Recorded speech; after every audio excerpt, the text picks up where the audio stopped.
welcome back to our podcast, A Matter of Law. I am Marisa, your host today.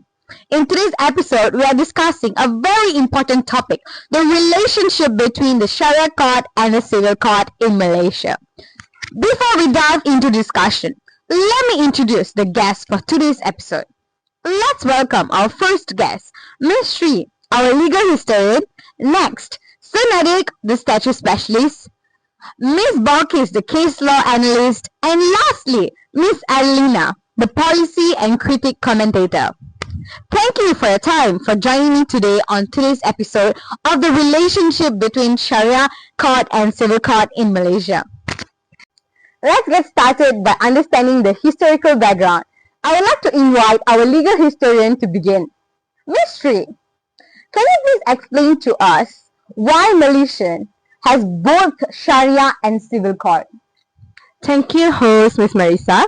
Malaysia has both the Sharia court and the civil court because of our unique legal history, which blends local traditions, Islamic influence, and British colonial law.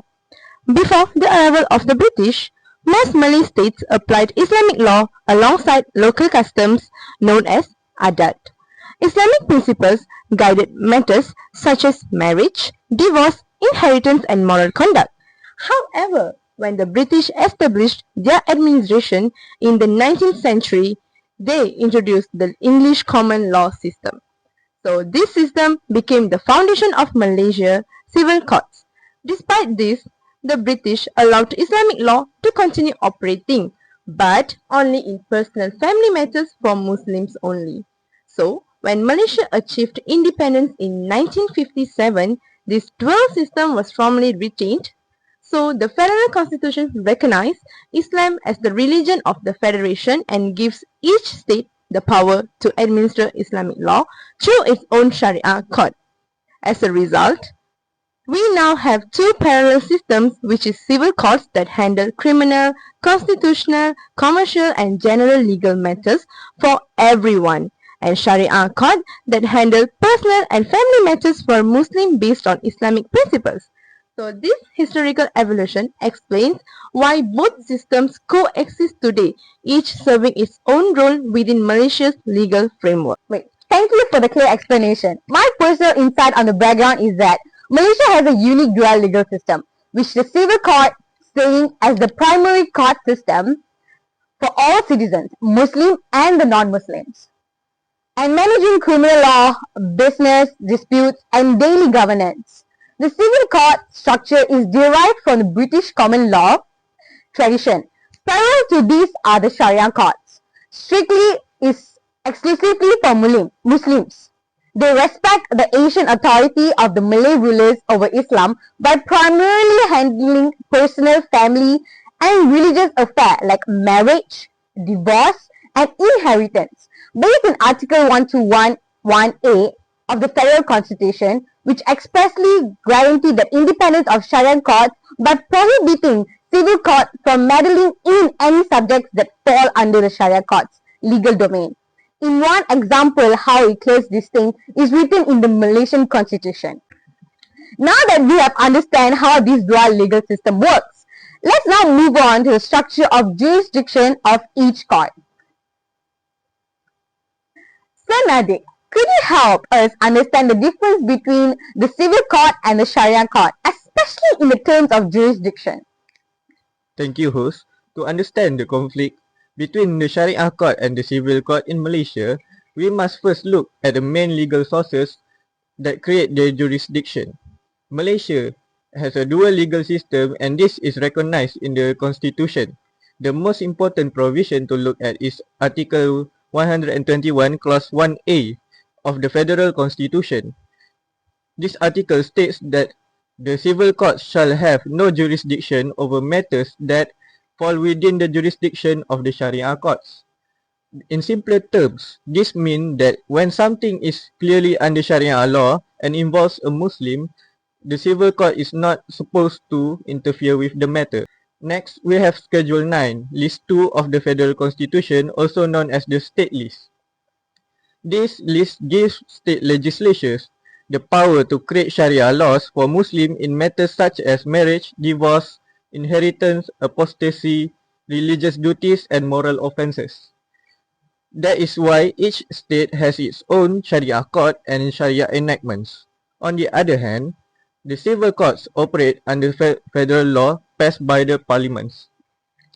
These include major statutes such as Law Reform, Marriage Act Divorce Act 1976, the Court of Judicature Act 1964, and the Federal Constitution itself. Conflicts usually happen in situations where one party is Muslim and the other is non-Muslim, or when one spouse converts to Islam. For example, in a family such as a child custody, conversion of children, and dissolution of marriage, both courts may appear to have overlapping interests. However, legally speaking, the Sharia court only has jurisdiction over Muslims, and its power is limited by Sharia Court's Criminal Jurisdiction Act 1965, also known as Act 355. This act limits the punishment of Sharia courts can impose, for example, imprisonment not more than 3 years, a fine not more than 5,000, and whipping not more than 6 strokes. So, even though the Sharia courts are recognized under the Constitution, they are still limited in the power compared to the civil courts, especially in criminal matters. To summarize, the conflict between Sharia court and the civil court is not because one is more important than the other, but because because both of them derive from different sources. The Sharia court gets its authority from state laws from Muslim, while the civil court gets its authority from federal laws and the constitution. The challenges lies in determining which court has the right to hear a case when religion, identity, and family matters overlap. Yes, I agree that Malaysian dual legal system is based on the federal constitution, which guarantees the freedom of other religion, which establish Islam as the federation religion in Article 3.1. The jurisdictional split is mandated under the 9th schedule, where the state list 2 affords the government legislative power over Islamic law and Sharia courts, distinct the federal power over secular criminal and civil affairs. The 1988 amendment that added Article 121A, which serves the outer clause by expressly stating that civil courts shall have no jurisdiction over any matter falling within the legal domain of the Sharia courts, firmly establishing the latter's independence within its narrow scope. Thank you, sir, for the great explanation. That makes things much clearer to help our listeners to understand on how these differences apply in real life. It's better if we look into some cases. For that, I would like to ask Ms. Balkis, our case analyst, to give us some example of civil court and Sharia courts case that has overlapped. Alright, thank you, Miss. Let's talk about two iconic cases where civil court and Sharia courts found themselves staring at each other from across the constitutional battlefield. Two cases, two completely different lives, but the same question underneath: who actually has the power? The case of Lina Joy and Ma'in in 2007. The Lina Joy story isn't just a legal battle, it's a personal storm that ended up changing the country's understanding of jurisdiction. She was born as a Muslim, accepted Christianity, and simply wanted her IC to reflect the religion she held in her heart. But then, the NRD told her, we need a Sharia court order before we can remove Islam from your court. And here's where the clash begins. Apostasy or leaving Islam falls under Sharia court, but the IC, which is the identity card, that's the pure civil law territory. So the civil court was stuck balancing constitutional right on one side and religious jurisdiction on the other side. In the end, the federal court decided that apostasy is for the Sharia court to confirm. So, even though the NRD is a civil agency, it depends on Sharia ruling when Islam is involved. This case shows how the borders between the two systems don't always sit still. Sometimes they bleed into each other. Next, let me take you to a different battlefield custody. which is the case of Shamala Satyasilan and Dr. Jaya Ganesh in 2004. The fact that Shamala and her husband were both Hindus, then the husband converted Islam and quietly converted the two children as well. After that, he ran straight to the Sharia court to seek custody. Shamala, still a Hindu, went to the civil court and two courts giving the two opposite order. Sharia court said custody to the father, while civil court said custody to the mother. By the time the dust settled, the husband had already fled to the overseas with the kids, and the civil court couldn't enforce their custody order. This case is a perfect example of what happened when jurisdiction collide without a breach. Lina Joy dispute was resolved when the civil court stepped aside and let the Sharia court decide her religious status. Shamala's case shows that the opposite. Both courts kept their jurisdiction, but neither could enforce across religious lines. The civil court handled the non-Muslim party, and the Sharia court handled the Muslim part.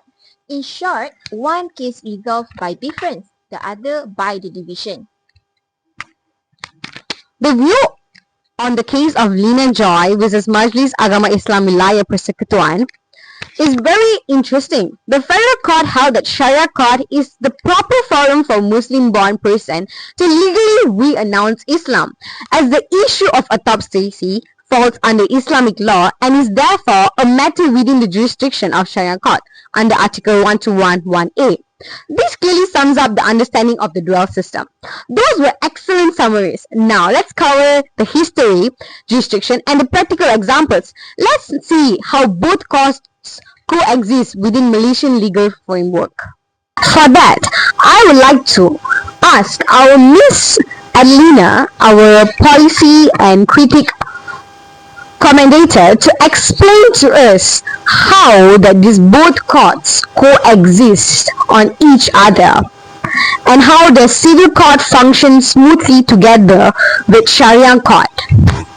Okay, thank you, Ms. Marisa. The coexistence of both courts depends on clarity, constitution guidance, and cooperation. Firstly, the federal constitution plays a crucial role. It clearly separates the jurisdiction of the civil courts and Sharia courts through Article 1211A and the state list. This prevents overlap and ensures that each court handles only the matters assigned to it. Secondly, the judicial interpretation helps maintain balance. The courts often emphasize that neither system is superior to the other. They simply function in different areas. Thirdly, public awareness is important. Many jurisdictional conflicts arise because the public misunderstands the role of the Sharia court. Increasing legal literacy helps reduce confusion. Overall, both courts coexist because each plays a specific constitutionally recognized role within Malaysia's diverse legal landscape. Thank you so much, Miss Adelina, on how both courts coexist on each other. To make our discussion more engaging, I would like to ask each speaker a quick question. To our legal historian, in your view, how has Malaysia's dual court system has shaped our legal identity? So, Malaysia's dual court system has played a major role in shaping our legal identity by balancing modern civil law with long-standing Islamic traditions. It reflects our multicultural society where both systems operate side by side with clearly defined jurisdictions. This dual structure also shows how Malaysia respects religious value while maintaining a unified national legal framework. Overall, it highlights our unique legal heritage and the way history, culture, and blend together in shaping the nation. Right. To our statute specialist, what is the most common misconception people have about the Sharia court? The most common misconception about the Sharia court is that it has the same power as civil court and it applies to everyone in Malaysia.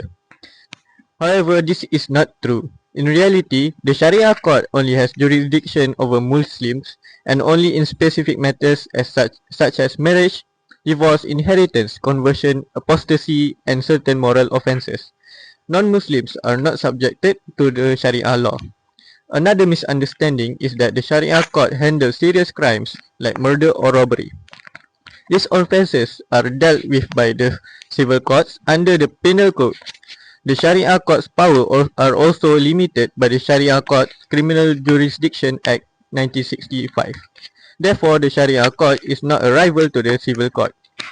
It is only a specialized court that deals only with Islamic matters for Muslims, while the civil court protects constitutional rights and governs the matter involving the general public. Thank you so much. Thank you so much for your answers, Nadik. Let's ask our case law analyst on how the court balance constitutional rights while respecting Sharia jurisdiction. Okay, thank you for the question. In balancing constitutional right and Sharia jurisdiction, Malaysian court follow a clear division. Civil courts step in to protect constitutional rights, especially when issues involve fairness, equality, and administrative decisions. At the same time, Sharia courts remain the authority for Islamic matters such as conversion, apostasy, and Muslim family law. So the balance happens when each court stays within its own legal boundary. Civil courts safeguard the constitution, while Sharia courts interpret and apply Islamic law. This separation ensures that both systems function without overruling with another. Thank you so much. Thank you so much for your answers. And lastly, to our policy commentator, what can a law students must do to better understand both courts? Law students can better understand both court systems by attending real court hearing, as this helps them to see how cases are managed and how procedures differ between civil and criminal matters. Watching how judges, lawyers, and parties interact gives them a clearer picture of how the law operates in practice. Internship of court or court attachment also plays an important role by working closely with lawyers or court officers. Students and can observe tasks such as remand application, charge framing, and civil case management, which strengthens their practical understanding. Studying procedural law like the Criminal Procedure Code (CPC) and the Rules of Courts 2012 further helps students understand the structure and requirement of each system. Learning this rule makes it easier to identify the differences in process, timelines, and standards of proof. Lastly, joining mocks and attending legal talk and discussing cases with lecturer or peers can deepen their insight. These activities help students connect theory to real-life practice and develop a more complete understanding of how both court systems function. Thank you, Ms. Balkis. Thank you so much for giving your answer. In one sentence to any of y'all, why is it important to understand the relationship between Sharia court and civil court? I think it's important to understand the relationship between Sharia court and civil court so that we can appreciate how both systems work together to protect rights, uphold justice, and avoid conflict in a dual legal framework. For me, it is important because it ensures the legal boundaries, jurisdictions, and rights are respected, preventing conflicts and promoting a harmonious and consistent application of law in Malaysia. Thank you so much for your answers on the summaries of today's topic. Thank you to all our speakers for such an informative discussion today. Today, we explored how Malaysia developed in a dual legal system, how the Sharia and the civil court differ in structure and jurisdiction, how notable cases illustrated these differences, and how both courts work together within the framework of the Federal Constitution. Understanding this relationship is essential for the public because it reflects on Malaysia's legal diversity and constitutional balance. Thank you for listening to our podcast. Until next time, in a matter of law. Bye!